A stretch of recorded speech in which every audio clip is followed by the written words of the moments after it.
Assalamualaikum warahmatullahi wabarakatuh. Waalaikumsalam warahmatullahi Waalaikumsalam wabarakatuh. warahmatullahi wabarakatuh.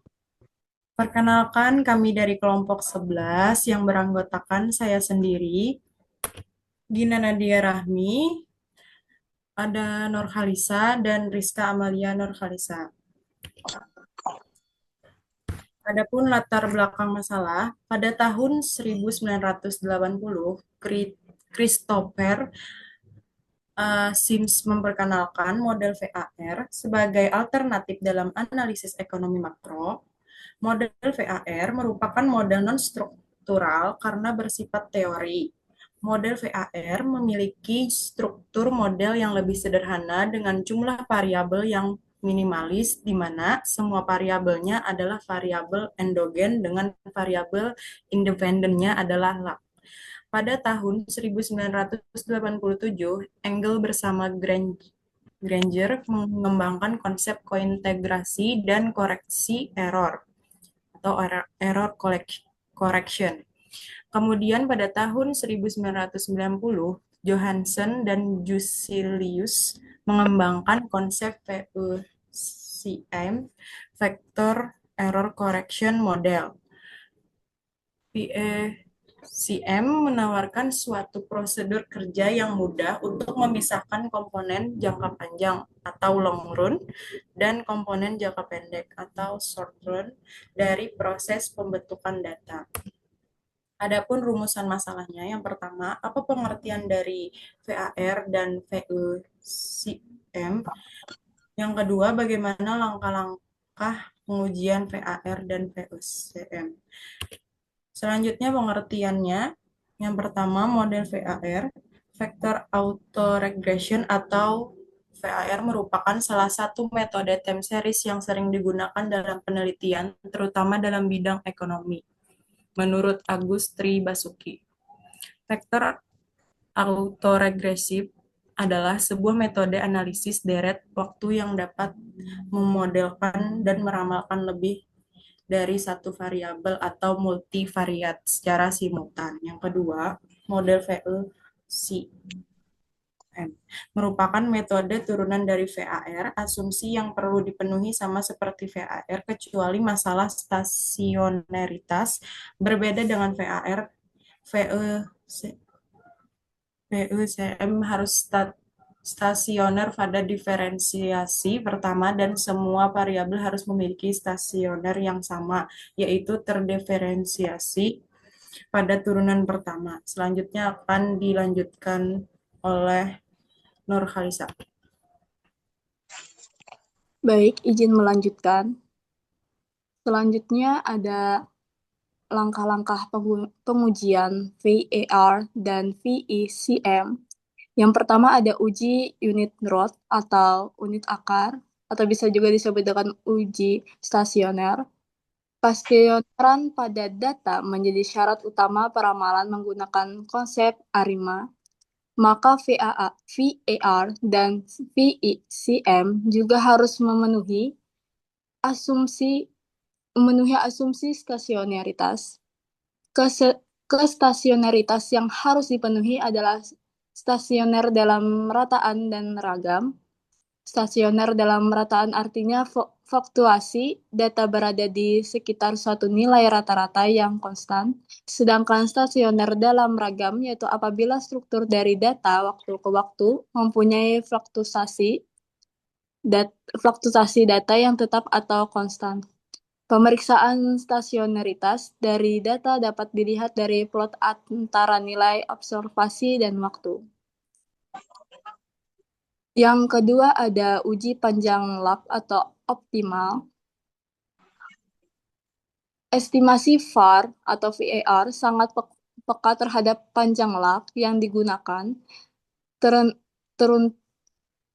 Penentuan jumlah log atau ordo yang akan digunakan dalam model VAR dapat ditentukan berdasarkan kriteria Ake Information Creation atau AHR, EAC, EAC. Seterusnya ada Words Information Creation atau SC, ataupun Hanna Quenon, HK. Selain itu, pengujian panjang lab optimal sangat berguna untuk penghilangan masalah autokorelitas dalam sistem VAR, sehingga sehingga dengan digunakannya lab optimal diharapkan tidak lagi muncul masalah autokorelasi. Yang ketiga ada uji stabilitas model VAR. Stabilitas VAR perlu diuji terlebih dahulu sebelum melakukan analisis lebih jauh, karena jika hasil estimasi VAR yang akan dikombinasikan dengan model koreksi kesalahan tidak stabil, maka impulse response faction dan varian decomposition menjadi tidak valid. Yang keempat ada analisis kausalitas Gregor. Uji kausalitas dilakukan untuk mengetahui apakah suatu variabel endogen dapat diperlukan sebagai variabel eksogen. Hal ini berlaku dari ketentuan keterparutan antara variabel. Jika ada dua variabel Y dan Z, maka apakah Y menyebabkan Z atau Z menyebabkan Y, atau berlaku keduanya atau tidak ada hubungan keduanya. Yang kelima ada uji koetokrasi. Sebagaimana dinyatakan oleh Engel Grager, keberadaan variabel non-stasioner menyebabkan kemungkinan besar adanya hubungan jangka panjang di antara variabel dalam sistem. Uji kointegrasi dilakukan untuk mengatasi keberadaan hubungan antara variabel, khususnya dalam jangka panjang. Yang keenam ada model empiris VAR atau VCM. Setelah diketahui adanya kointegrasi, maka proses uji selanjutnya dilakukan dengan menggunakan metode error correction. Jika ada perbedaan derajat integrasi antar variabel uji, pengujian dilakukan secara bersamaan atau jointly antara persamaan jangka panjang dengan persamaan error correction setelah diketahui bahwa dalam variabel tersebut kointegrasi. Selanjutnya akan dijelaskan oleh Saudari Rizka Amalia.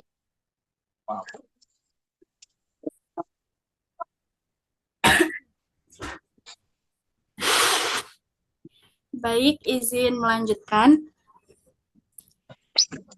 Selanjutnya ada langkah-langkah pengujian VAR dan VECM. Yang ketujuh, analisis impulse response function. Analisis IRF adalah metode yang digunakan untuk menentukan respon suatu variabel endogen terhadap guncangan atau shock variabel tertentu. IRF juga digunakan untuk melihat guncangan dari satu variabel lain dan berapa lama pengaruh tersebut terjadi. Melalui IRF, respon sebuah perubahan independen sebesar satu standar deviasi dapat ditinjau. Yang kedelapan ada analisis variance decomposition. Forecast error variance decomposition of FEVD atau dekomposisi ragam kesalahan peramalan menguraikan inovasi pada suatu variabel terhadap komponen-komponen variabel yang lain dalam VAR. Informasi yang disampaikan dalam FEVD adalah proporsi pergerakan secara berurutan yang diakibatkan oleh guncangan sendiri dan variabel lain. Selanjutnya yaitu studi kasus, pendekatan model vektor autoregression atau VAR, dan vector error correction model atau VECM untuk analisis hubungan inflasi, produk domestik regional bruto atau PDRB, harga timah dunia, BI rate, dan nilai tukar rupiah Bangka Belitung tahun 2014 sampai 2016.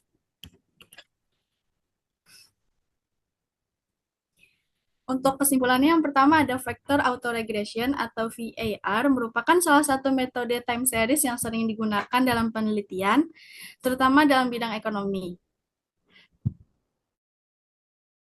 Vektor autoregresif atau VAR adalah sebuah metode analisis deret waktu yang dapat memodelkan dan meramalkan lebih dari satu variabel atau multivariat secara simultan. VECM, Vector Error Correction Model, merupakan metode turunan dari VAR. Asumsi yang perlu dipenuhi seperti VAR, kecuali masalah stasioneritas, berbeda dengan VAR, VECM harus stasioner pada diferensiasi pertama dan semua variabel harus memiliki stasioner yang sama, yaitu terdiferensiasi pada turunan pertama. Yang kedua ada proses pemodelan VAR dan VECM mencakup beberapa tahap utama, yaitu pemeriksaan stasioneritas data menggunakan uji ADF, uji panjang lag optimal berdasarkan kriteria Akaike Information Criterion, AIC.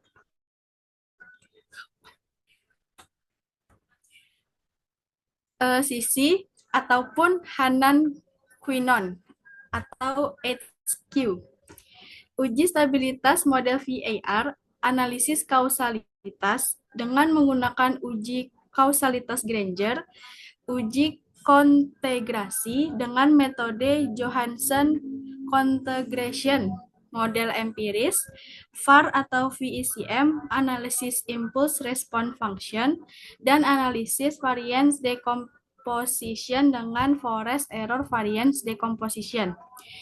Uraian langkah ini memastikan bahwa model yang digunakan benar-benar memenuhi karakteristik data dan sesuai untuk keperluan forecasting atau peramalan.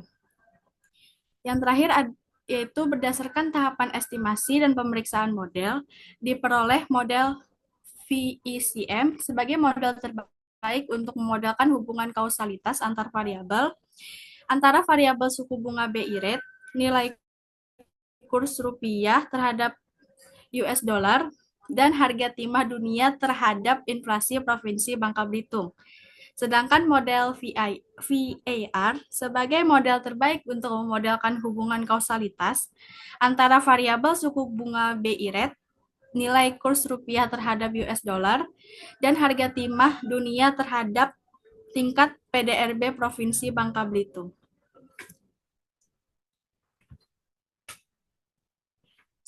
Sekian presentasi dari kelompok 11. Apabila ada yang ingin ditanyakan, silakan angkat tangan dan bertanya. Baik, apakah ada yang ingin ditanyakan kepada teman-teman? Silakan kalau ada pertanyaan. Kalau belum ada, Bapak dulu yang mau nanya. Bagaimana contoh VAR dan VECM dalam kehidupan sehari-hari di kampus? Mohon maaf, Bapak, apakah pertanyaannya bisa diulang kembali? Pertanyaannya, apa contoh analisis model VAR dan VECM dalam kehidupan di kampus? Ini Bapak. Terima kasih. Izin bertanya. Ya, silakan. Ya, sebelumnya. Baik, kepada audiens yang ingin bertanya tadi, dipersilahkan. Mungkin Bapak dulu yang bertanya, bagaimana contoh penerapan analisis model VAR dan VECM dalam kehidupan sehari-hari di kampus? Bapak izin menjawab. Untuk Ya, silakan. Studi kasusnya itu ada hubungan jumlah jam belajar dan tingkat stres mahasiswa dari waktu ke waktu. Untuk variabelnya itu sendiri ada belajar dan stres. Untuk variabel belajarnya itu ada di jam belajar per minggu, sedangkan dari variabel stresnya itu ada di skor stres dari 1 sampai 10. Untuk masalah VAR atau VECM? ini yang VAR, Pak. Oh ya, silakan. Untuk Nanti masalah lanjut VECM ya. ini, untuk masalah sederhananya itu, apakah jam belajar minggu lalu mempengaruhi stres minggu ini, dan apakah stres minggu lalu mempengaruhi jam belajar minggu ini. Jadi untuk interpretasi dalam VAR-nya itu, jika minggu lalu mahasiswa belajar lebih banyak, maka minggu ini stres sedikit lebih meningkat. Tapi jika minggu lalu stres tinggi, maka minggu ini mahasiswa belajar lebih sedikit. Kemudian untuk yang VSCM nih, hubungan uang saku mahasiswa dan pengeluaran makanan dalam jangka panjang. Untuk variabelnya ada di uang saku dan pengeluaran makanan. Dan masalah sederhananya itu, apakah dalam jangka panjang pengeluaran makanan mengikuti perubahan uang saku mahasiswa? Untuk interpretasi VICM-nya, jika uang saku meningkat dalam jangka panjang, maka pengeluaran makan ikut meningkat. Tapi dalam jangka pendek, mungkin tidak langsung mengikuti. Tapi jika pengeluaran makan terlalu tinggi dibanding uang saku, maka ada koreksi pada bulan berikutnya. Oke, terima kasih. Lanjut. Tadi ada pertanyaannya dari mahasiswa ya. Iya, Bapak. Kepada teman-teman yang ingin bertanya, dipersilahkan. Baik, sebelumnya perkenalkan nama saya Ruji. Izin bertanya, saya masih kurang paham bagaimana perbedaan antara model VAR dengan model factor error correction model itu tadi. Bisa dijelaskan kembali lah, kayak apa perbedaannya gitu. Perbedaan Terima kasih. VSCM kah? Perbedaan ya model VAR sama VSCM gitu lah. VECM ya gitu lah. Makasih. Ya, sama-sama. Apakah ada lagi dari teman-teman yang ingin bertanya? Tadi kan minta jelaskan lagi perbedaan antara VAR sama VECM. Nah, jadi lo VAR lawan VECM nih, keduanya tuh dipakai untuk melihat hubungan antar beberapa variabel yang saling mempengaruhi. Kayak misalnya antara variabel inflasi, suku bunga, sama nilai tukar. Kalau misalnya VAR tuh, itu tuh jangka pendek. Misalnya kayak ini, ada 3 orang nih. Mereka tuh lagi ngobrol. Tapi obrolan buahannya tuh kayak cuman di situ aja gitu, nah. Kayak apa ya? Kayak sudah habis di situ aja gitu, nah. Nah, kalaunya VAR tuh hanya melihat perubahan jangka pendek, kayak kada peduli hubungan antar variabel tuh stabil atau kada dalam jangka panjang tuh kena. Terus kalau VECM tuh nyatu jangka pendek sama jangka panjang, kayak tadi 3 orang nih ngobrol nih, tapi obrolan buahannya nih ada tujuan gitu, nah. Misal salah satu melenceng dari obrolan, nah yang lainnya tuh mengingatkan supaya kembali ke arah tujuan itu. Nah, itu VECM tuh kayak melihat hubungan jangka pendek, habis itu ada mekanisme koreksi supaya hubungan tuh kembali seimbang dalam jangka panjang, kada melenceng. Untuk perbedaan yang sederhananya tuh kayak VAR tuh dipakai kalaunya variabelnya stabil. Kalau VECM tuh dipakai kalau variabel tuh tidak stabil atau naik terus. Habis itu kalau VAR tuh tidak punya hubungan jangka panjang, habis itu hanya melihat efek jangka pendeknya aja. Kalau VECM ada hubungan jangka panjang, habis itu melihat jangka pendek dan jangka panjang. Kayak ada pengembalian keseimbangan kalau misalnya ada satu variabel yang lain tuh melenceng. Apakah bisa dipahami, Ruji? Ya, baik. Terima kasih. dapat dipahami. Yang lain, apakah masih ada yang ingin ditanyakan atau masih kurang paham terhadap materi kami? Silakan bisa disimpulkan dan ditutup ya. Baik, untuk kesimpulan dari materi analisis model VAR dan VECM itu ada 3, yaitu VAR merupakan salah satu metode time series yang sering digunakan dalam penelitian, terutama dalam bidang ekonomi. VAR adalah sebuah metode analisis deret waktu yang dapat memodelkan dan meramalkan lebih dari satu variabel secara simultan. Sedangkan VECM itu merupakan metode turunan dari VAR. Asumsi yang perlu dipenuhi sama seperti VAR, kecuali masalah stasioneritas. Berbeda dengan VAR, VECM harus stasioner pada diferensiasi pertama dan semua variabel harus memiliki stasioner yang sama, yaitu terdiferensiasi pada turunan pertama. Yang kedua, ada proses pemodelan VAR dan VECM mencakup beberapa tahap utama, yaitu pemeriksaan stasioneritas data menggunakan uji ADF, uji panjang lag optimal berdasarkan kriteria Akaike on Information Criterion. Habis itu ada Schwartz Information Criterion ataupun Hannan-Quinnan.